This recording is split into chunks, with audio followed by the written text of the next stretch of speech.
ছাদ বাগানে দেখো কুল গাছের কুলের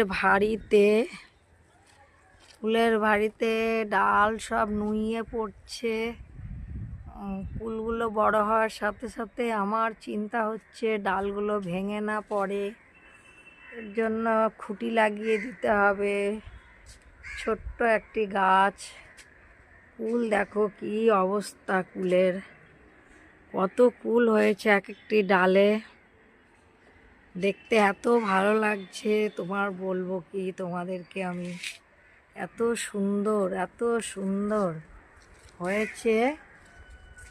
এক এক থোকায় 10টা 12টা 15টা 20টা করে। দেখো এই যে